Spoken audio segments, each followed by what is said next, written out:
Greetings in the name of our Lord Jesus Christ. Binabati po natin ang lahat, anumang lahi, anumang kulay, nasan man tayong dako ng mundo. Amen. Hola, bonjour, konnichiwa, annyeong, anumang lingwahe mga kapatid. Amen. Kapatid, kapamilya, kapuso. Ayan. So welcome to our discipleship Bible study. Ayan. So nawa tayo po ay nasa mabuting kalagayan, mapayapa, malakas, at pinagpapala po sa lahat ng aspeto ng buhay. Praise God. So, tayo po muna ay manalangin. Aming Amang Banal, makapangyarihan sa lahat, pinupuri ka namin, pinapasalamatan, itinataas. Dakila ka, Panginoong Yesus. Ikaw po ang nag-iisang Diyos naming lahat, buhay at kumikilos at gumagawa sa aming mga buhay. Panginoon, samahan niyo po kami sa pag-aaral ng iyong mga salita.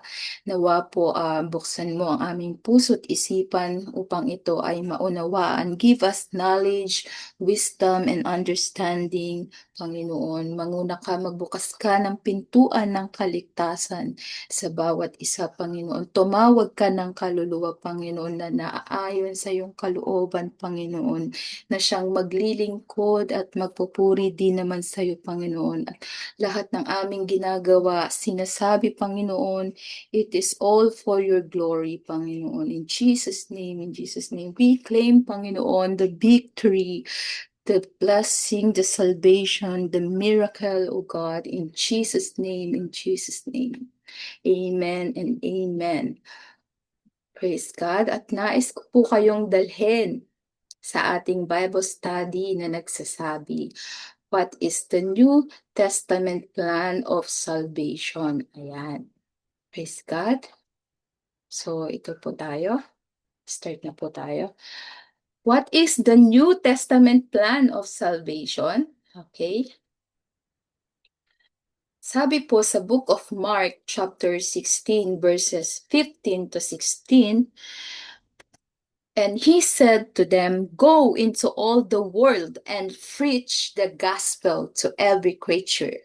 He who believes and is baptized will be saved, but he who does not believe will be condemned. Praise God. God bless the reading of His Word. Ang hipo dito na tinutukoy ay ang ating Panginoong Yesus. Amen? Ito po ay naka-red letters. Ibig sabihin siya mismo ang nagsasalita. So ito po ay kanyang kinuman sa mga disciples at sa atin din naman po na mga disciples, Christian, true followers of Jesus Christ. Ayan. So we must go into all the world and preach the gospel. Amen. Sapagkat sa gospel, sa good news, meron pong kaligtasan. Ayan. So this is the New Testament plan of salvation. Amen. The gospel of Jesus Christ. So ako po ay nagbabahagi upang hindi maghikayat sa anumang denomination o religion, mga kapatid. Ako po ay nagsasalita base po sa nasusulat sa Bible.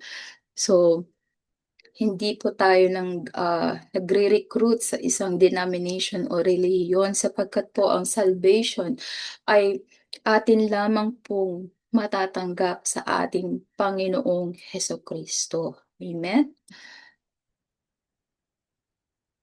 Praise God. What is the gospel? But before that, mga kapatid, ang sabi po sa Book of John, chapter 1, verse 11, He came unto His own, and His own received Him not. Ito po ay patungkol sa mga Hudyo na kung saan sila po ay nireject nila ang ating Panginoong Jesus. They are rejected Jesus Christ as their coming Messiah. Kaya naman mga kapatid, nakapasok tayong mga Gentiles. Pag sinabi niyo pong Gentiles, hindi po Hudyo, hindi taga-Israel o Israelites. Ayan. So, mababasa po na atin, naka-connected po ito ang Galatians chapter 3 verses 25 to 29. Sabi po, but after that faith is come, we are no longer under the schoolmaster. When you say schoolmaster, it is the law of Moses. So we are now under the law. We are now under our faith in Jesus Christ. Amen. And verse 26, for ye are all the children of God by faith in Christ Jesus. For as many of you as have been baptized into Christ have put on Christ. There is neither Jew nor Greek. There is neither bond nor free. There is neither male nor female. Amen. For ye are all one in Christ Jesus. And if ye be Christ, then ye are Abraham's seed and heirs according to the promise. Amen. So yung gospel po pala mga kaibigan, the New Testament plan of salvation. When you say testament, di ba po, kapag ang isang tao, siya ay namatay, amen. Gumagawa siya ng bago siya mamatay, gumagawa siya ng last will and testament. Amen. So, ganun din in the context of the law yan, mga kaibigan. So, in the context of the Bible, ang ating Panginoon ay gumawa ng, di ba, meron tayong Old and New Testament. So, sa New Testament, mga kaibigan, tayo po pala ay tinuring ng anak ng Diyos. Tayo po ay magmamana sa mga pangako ng ating Panginoong Hesus. Amen? So, balik tayo mga kaibigan sa gospel, sa good news. So, kung merong good news, merong bad news. Diba? So, sabi po sa Romans chapter 3 verses 23, for all have sinned and fall short of the glory of God. Ayan. At sabi din mga kaibigan sa Romans 5:18 to 19, so that one man's sin of Adam brought the punishment of death to all people. So nagmana pala tayo mga kaibigan ng kasalanan nila Adan at Eva. Ayan, so tayo po ay subject sa punishment ng kamatayan mga kaibigan. Amen. But in the same way, Christ did something so good that it makes all people right with God, and that brings them true life. So one man disobeyed God, and many became sinners. That one man is Adam. So he disobeyed. So we are all sinners, mga kaibigan. Lahat po tayo ay hindi nakaabot sa kaluwalhatian ng ating Panginoong Heso Christos. So, but in the same way, one man obey God, and that is Jesus Christ, and many will be made right. Amen? That's the good news, mga kaibigan. Christ took upon himself the penalty for all our sins. Amen? Praise God. Huwag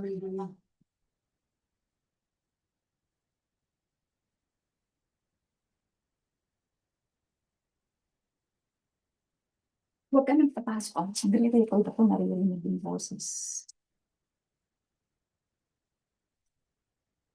One.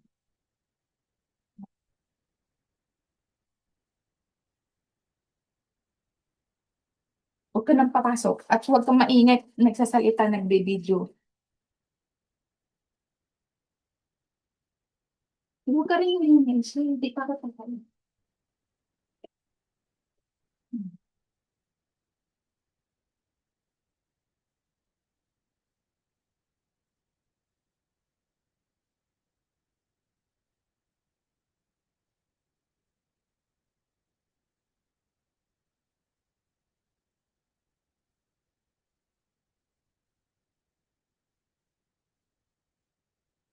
Amen, mga kaibigan.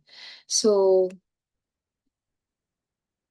Tayo pong lahat ay hindi perpekto, lahat po tayo ay nagkakasala mga kaibigan, kapatid.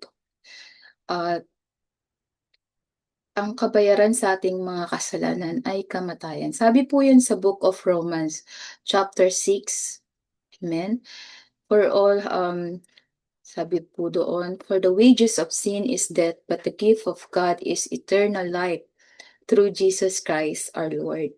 Amen? So, ang ating Diyos po ay gumawa siya ng great plan of salvation. For God so loved the world that He gave His only begotten Son, that whosoever believeth on Him should not be perished, but have an everlasting life. Amen. Yung world po na tinutukoy doon ay tayong mga tao. Gumawa po ng plano ang Diyos para po tayo ay maligtas. Sabi po sa Book of John chapter 4, God is Spirit, and they that worship Him must worship Him in spirit and in truth. So kung ang ating Diyos ay Espiritu, paano niya tayo maliligtas? Ang sabi po sa Book of Romans chapter 6, di pa po ang kabayaran sa kasalanan ay kamatayan. So, and sabi din po sa Book of Hebrews, without shedding of blood, there is no remission of sin. So, ang ating Diyos, mga kaibigan, kapatid, in the book of 1 Timothy 3:16, God was manifested in the flesh. Siya po yung begotten Son. So, yung Diyos na Espiritu, para po siya ay magkaroon ng laman ng dugo na siyang magiging kapayaran sa ating mga kasalanan, remission of sin. So, siya po ay nag-manifest in the flesh. Siya po ay um, nag-incarnate sa katauhan po ni Jesus Christ. So God was manifested in the flesh. Amen? And sabi po sa Colossians 2:9, di ba? For in Him dwelleth all the fullness of the Godhead bodily. Ayan. So mapalad tayo mga kaibigan sapagkat ang Diyos na Espiritu, nilagay niya mismo yung sarili niya sa kalagayan ng tao. Amen? So para tayo ay maligtas, amen, nagkatawan tao siya sa pamamagitan ni Jesus Christ, na kung saan nakaranas din mga kaibigan ng grabing pagsubok. Amen. Bago siya ipinako sa krus, siya po ay kinuranahan ng tinik, pinaghahampas ng latigo, pinagbuhat ng krus na napakabigat, pinako ang mga kamay, mga kaibigan, ang paa, para po magkaroon ng shedding of blood. Lahat po yun ay itiniis ng ating Panginoong Hesus. Siya po ay tinuduraan, siya po ay pinahihirapan, inakasahan sa kasalanan na hindi naman niya ginawa, mga kaibigan. Sa panahon nila, mga kaibigan, kapag ikaw ay pinako, ibig sabihin, you are the worst criminals. Amen? Pero naging obedient unto death ang ating Panginoong Hesus para po matupad ang plano ng kaligtasan sa bagong tipan. Amen? Romans 5:8, but God shown us how He loved us. It was while we were yet sinners that Christ died for us. So sa mga panahon po na tayo ay makasalanan, hindi kaibig-ibig, doon po tayo minahal ng Diyos, doon niya tayo tinanggap. Amen? Sa panahon na tayo are sinners, doon siya gumawa ng plano para tayo ay magkaroon ng kaligtasan. Amen? So God purchased the church with His own blood.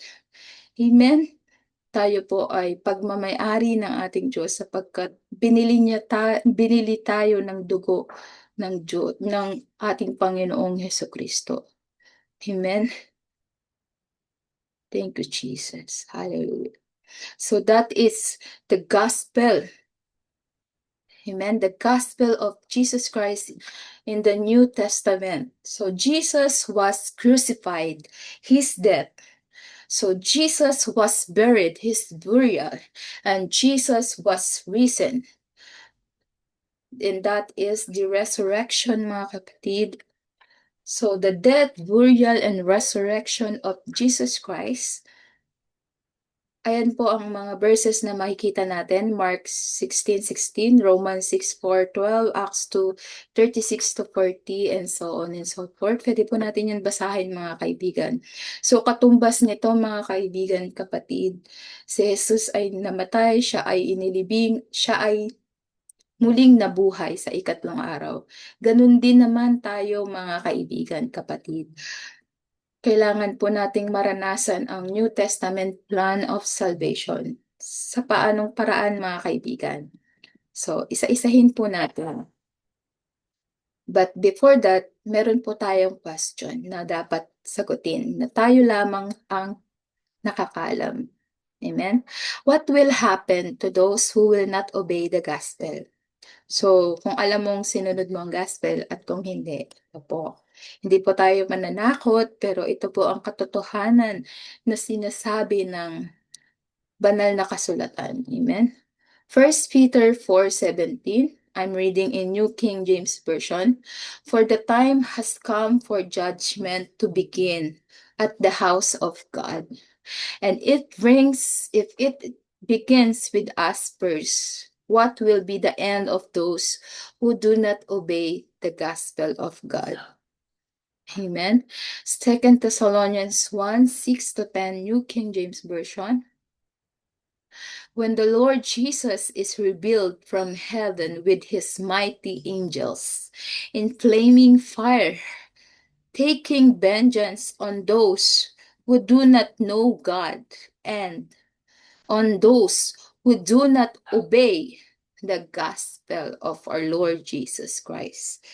This shall be punished with everlasting destruction from the presence of the Lord and from the glory of his power when he comes in that day to be glorified in his saints and to be admired among all those who believe, because our testimony among you was believed. So how will we obey the gospel para hindi po natin maranasan ito, mga kaibigan, kapatid? Amen.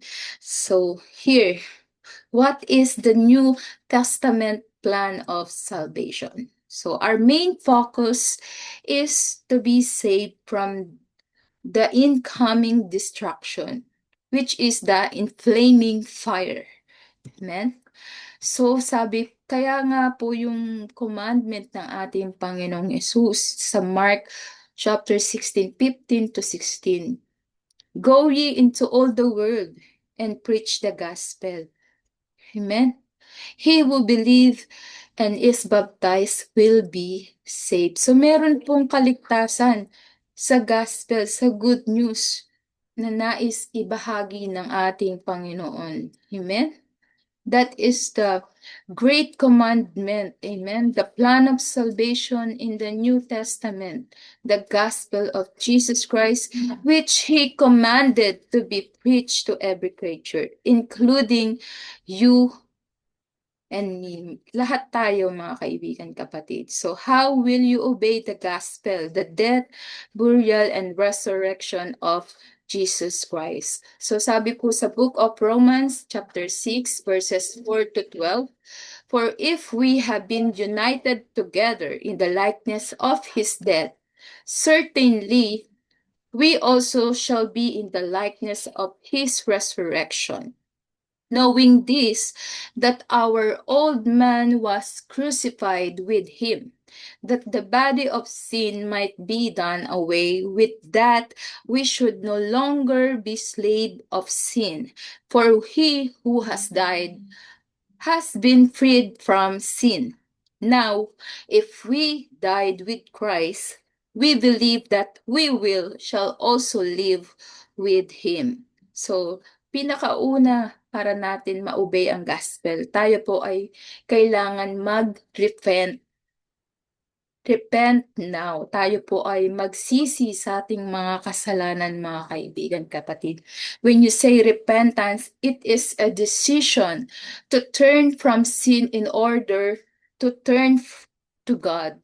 And it is the act of crucifying the old self with Christ. So tayo po ay mamamatay sa kasalanan at ito ay ipapako sa krus. Amen, mga kaibigan. So kailangan po natin magsisi.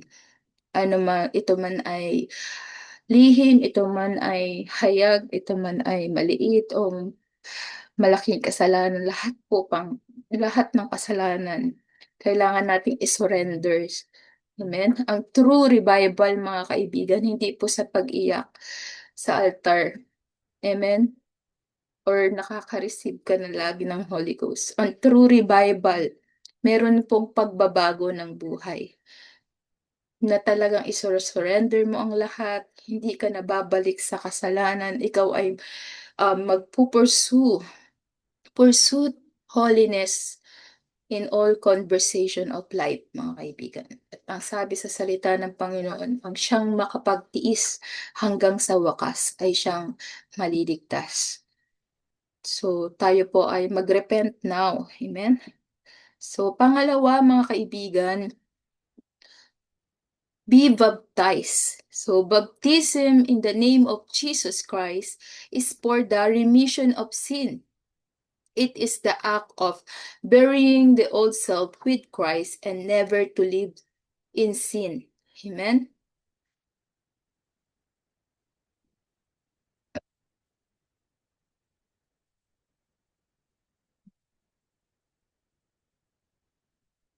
Maingay. Kamaingay siya.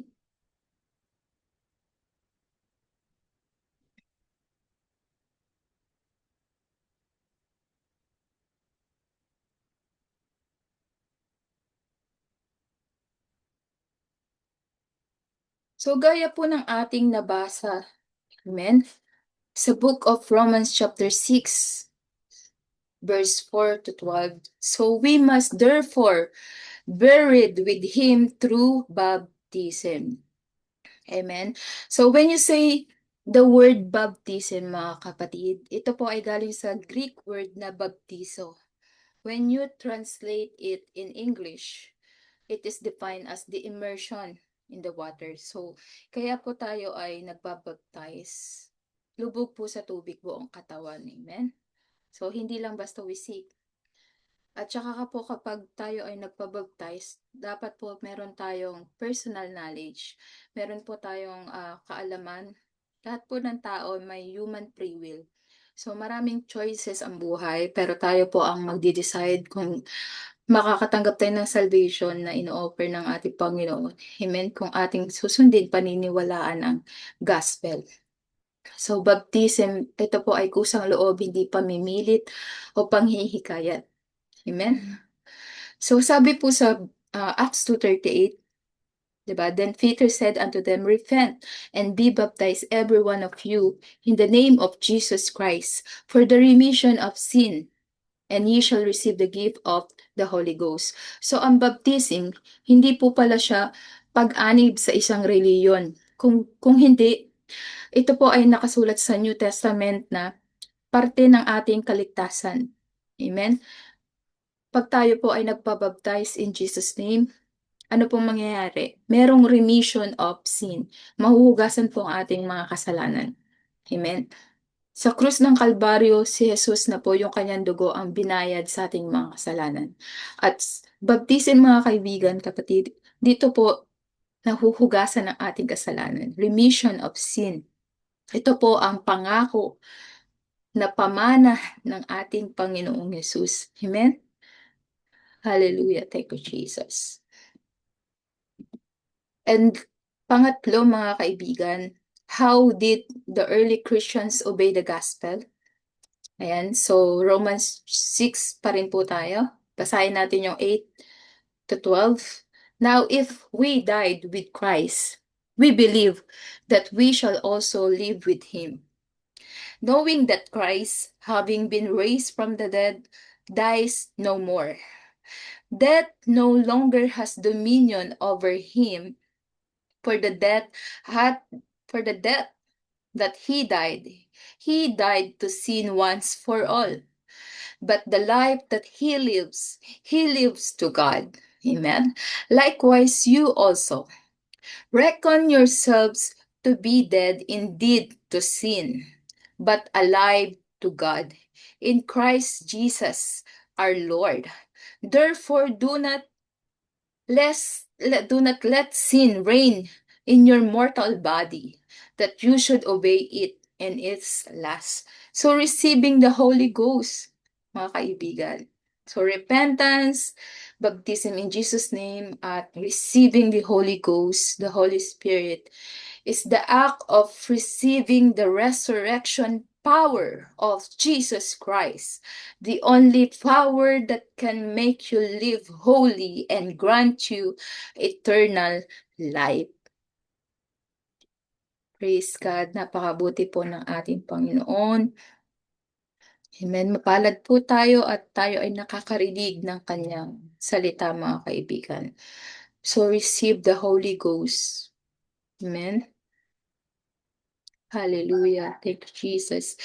Si Nicodemus, mga kaibigan, isang gabi, kanyang kinausap si Jesus, kanyang rabbi, teacher.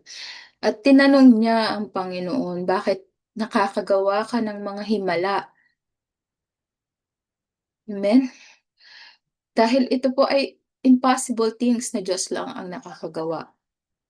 Diba po, tinanggihan nila si Jesus bilang coming Messiah. So si Jesus po ay hindi lang po basta propeta, hindi lang po basta tao. Sapagkat yung Diyos na Espiritu na nagkatawan tao, siya mismo po yun, mga kaibigan, kapatid. Amen. Yung Father's Son, Holy Ghost, ano po ang pangalan ng mga yun, mga kaibigan? Sabi sa New Testament, Jesus Christ. Jesus, sabi po sa Book of Acts chapter 4, wala na pong pangalan na binigay ng langit sa silong ng langit na ikaliligtas nating lahat. Amen? Sa Old Testament, hindi pa po nare-reveal ang pangalan ng Diyos. Kaya nga po, ito ay nakabase sa kanilang karanasan. So, pag may pinagaling, Jehovah Rapha. Kapag nagkaroon sila ng tagumpay, Jehovah Nisi. Jehovah Shalom, God of Peace. Jehovah Jireh, the God who provides. Amen? Pero sa New Testament, mga kaibigan, na-reveal po ang pangalan ni Jesus Christ as our Lord, as our God. Nag-iisang Diyos. Amen? Wala na pong iba. Hallelujah. Thank you, Jesus. So, receiving the Holy Ghost. So, marami po tayong scriptures na mababasa na magpapatunay na totoo po ang receiving of Holy Ghost. Amen? At nangyayari po siya hanggang sa ngayon sa generation po natin. So, hindi po nawawala ang Holy Ghost. Amen? Totoo po siya. At sabi po sa Book of Mark, chapter 16, verse 17, and these signs shall follow them that believe. In my name they shall speak with new tongues. It is the heavenly language when you speak in new tongues, mga kaibigan. Amen? At sabi sa Book of John, chapter 7, verse 38 to 39, he that believeth on me, as the scripture hath said, out of his belly shall flow rivers of living water. But this spake he of the Spirit, which they that believe on him should receive. Amen? And Acts 2:38, the promise of God. Repent and be baptized, every one of you, in the name of Jesus Christ, for the remission of sin, and ye shall receive the gift of the Holy Ghost. Amen? At Ephesians 1:13, after that ye heard the word of the truth, the gospel of your salvation, in whom also after that ye believed, ye were sealed with that Holy Spirit of promise. Sealed. Kumbaga, tinatakan tayo ng Espiritu ng ating Panginoon. Amen. Di ba po, kapag tayo ay sasakay sa eroplano, meron tayong passport. Pag ito ay may tatak, makakalipad tayo, makakaalis tayo, makakapunta tayo sa ating destinasyon na gustong puntahan sa international o local, mga kaibigan. Pero kung walang tatak, hindi po tayo makakalipad. So katulad sa rapture na sabi sa Bible, muling babalik ang ating Panginoon. We will meet Him in clouds, meeting in the air, the rapture. Wala pong word na rapture sa Bible, pero merong catching away of the saints. Amen. And tayo po na sealed with that Holy Spirit of promise. Tayo pong nakatanggap ng Holy Ghost, indwelling of Holy Spirit. By the way, when you say Holy Ghost, it is a King James version of Holy Spirit. Ayan. So, ibig sabihin, di ba po, katulad din sa mga trademarks, mga damit or sapatos, meron po silang tatak na trademarks. Na ibig sabihin, ikaw yung creator, ikaw yung sa kanya ka belong. Amen. Ganun din. Tayo ay belong, tayo ay pagmamahal ng Diyos sapagkat tayo ay binili ng dugo ni Jesus. Amen. Binayaran ang ating mga kasalanan. So tayo po ay sa Diyos. At kung meron tayong sealed Holy Spirit, meron pong tayong passport na promise ng Panginoon na makakasama niya tayo, mga kaibigan. Sa kanyang muling pagkabuhay, tayo rin naman ay muling mabubuhay, mga kaibigan. Di ba po? We are all sinners, mga kaibigan. Nasa human flesh pa tayo, hindi pa tayo um, immortal bodies. Sabi po sa 1 Thessalonians, in the twinkling of an eye, itong mortal bodies po natin na nabubulok, namamatay, nasisira. Ito po ay in the twinkling of an eyes, di ba po, the dead shall rise first. Yung mga unang namatay na naglingkod sa Panginoon ay muling bubuhayin. At tayo naman po na naniniwala na buhay, naglilingkod, nabaptize in Jesus' name, nakareceive ng Holy Ghost, namumuhay ng may kabanalan, at naging ready sa rapture, mga kaibigan, sa catching away of saints. In the twinkling of an eye, these mortal bodies will be immortal. Magkakaroon po tayo ng buhay na walang hanggan at makakasama po natin ang ating Panginoong Jesus sa kanyang muling pagbabalik. So, Acts 11:17, God gave them the like gift as He did unto us who believe on the Lord Jesus Christ. Amen. And Acts 19:2, have ye received the Holy Ghost since ye believe? So, nakatanggap na po ba tayo ng banal na espiritu? Simula lang tayo ay maniwala. So, gaya po ng sabi ko kanina, tayo po ang makakasagot. Yes or no. Amen. So, what's the purpose of the Holy Spirit? Yan. So, ito po pala ay ang reference po ng itong illustration natin ay sa book na Search for Truth. Ayan. So, the purpose of the Holy Spirit, what is the Holy Spirit and why receive the Holy Spirit? So, ang Holy Spirit po, ito ay God's new manifestation. So, andyan po yung mga verses nating mababasa. Ayan. So, it is also a promise of Father, the Comforter, a seal of ownership, a witness that we dwell in Him and He in us. Ayan. So, kailangan natin ma-receive ang Holy Ghost sapagkat it brings rest, peace, and joy.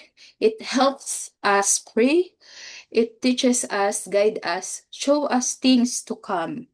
And it gives power over the enemy and it opens the door to other gifts of spirit.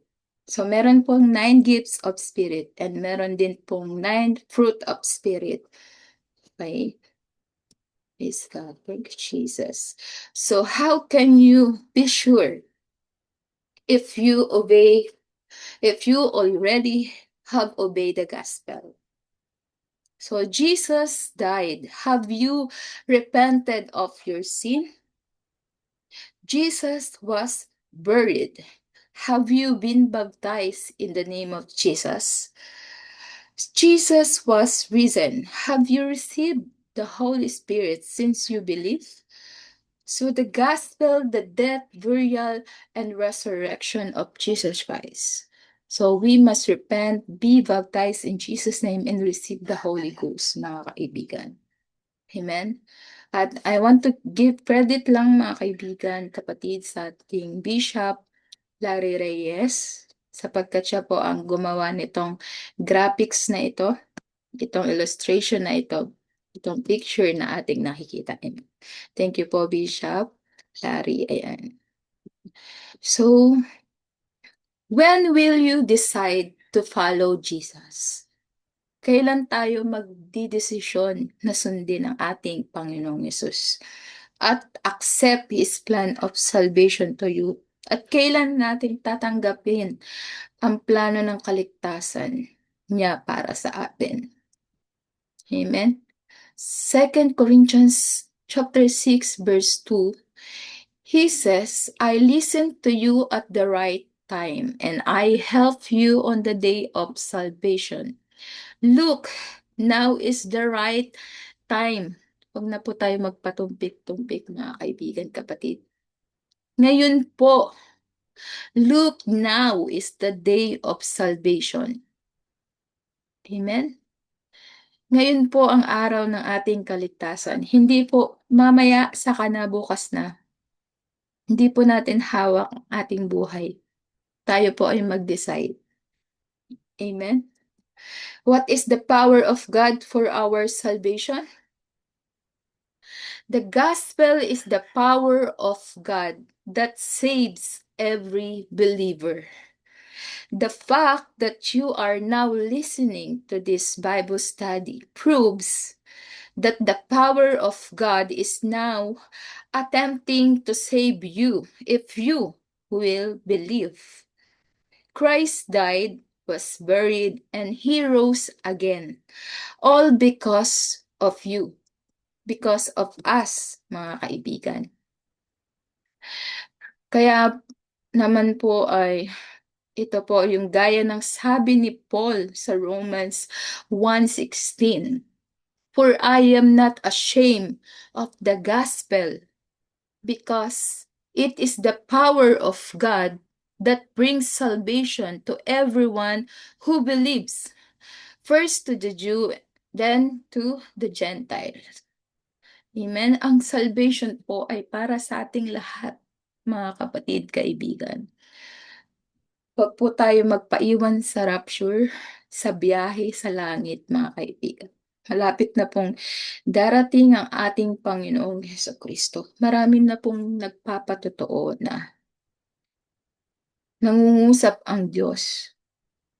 Ang 1,000 araw, mga kaibigan, ay isang araw lang sa ating Panginoon. Kaya hindi natin pwedeng questionin, kailan na ba dadating ang Panginoon? Totoo ba na dadating ang Panginoon? Nakikita natin sa mga balita, mga kaibigan, kapatid, na nangyayari na yung mga warnings. Merong lindol, merong iba't ibang sakit, merong pestilence, may mga kaguluhan, mga kaibigan. Laganap ang korupsyon, ang krimen. Amen? Saan pa tayo hawak, mga kaibigan? Ano na lang ang ating pag-asa? Wala nang iba kundi sa ating Panginoong Yesus, sa ating Diyos na buhay. And this gospel, this good news, kung gusto nating maka-escape, mga kaibigan, meron pong promise ang ating Diyos na kaligtasan. At kung ating babasahin ang Book of Revelations, lahat po ng bagay dito sa mundo ay kanyang susunugin sa takdang panahon. There will be a great tribulation. Amen. Pero bago yun, naniniwala ako, mga kaibigan, na kukunin muna tayo ng ating Panginoon. Mag-rapture muna. At tayo ay hindi mapapahamak pagkos magkakaroon ng buhay na walang hanggan. Marami pong crown of promises ang ating Panginoon. Crown of life, crown of glorious crown, at iba't ibang crown, mga kaibigan, kapatid. Ito po ay reward ng ating Panginoon, ng ating Diyos. Amen. And panghawakan po natin ang promises ng Panginoon. There will be new heaven and new earth, new Jerusalem, para po sa ating lahat. Amen. Kung tayo po ay naniwala, nanampalataya na may iisang Diyos, tayo po ay nagpabaptize in Jesus' name dahil meron po tayong nag-iisang Diyos na ating personal Savior, si Jesus Christ, mga kaibigan. At tayo po ay nakareceive ng Holy Ghost. Tayo po ay nabuhay ng may kabanalan sa isip, sa salita, sa gawa. Amen. When you say holiness, it is a separation from the world. Hinihiwalay natin ang ating sarili sa sanlibutan. Sapagkat sa world, sa sanlibutan, merong lust of the flesh, lust of the eyes, and the pride of life. At sabi ng Diyos, pag minahal natin ng mga yon, hindi tayo sa Kanya. Sabi niya sa book of Romans, for to be carnally minded is death, but the gift of God is eternal life through Jesus Christ. But for to be carnally minded is death, but to be spiritually minded is life and peace. Amen? Hallelujah. Thank you, Jesus. Salamat sa pagkilos ng ating Panginoon. Di pa po huli ang lahat. Wala pong nakakaalam kung ano yung takdang panahon, oras. Pero sigurado po na babalik muli ang ating Panginoon. So, kailangan po natin maging handa. Sundin na po natin ang gospel of Jesus Christ. Amen. The New Testament plan of salvation. Praise God. Tayo po ay manalangin. Aming Ama, dakila ka, pinupuri ka namin, pinapasalamat. Salamat po, Panginoon.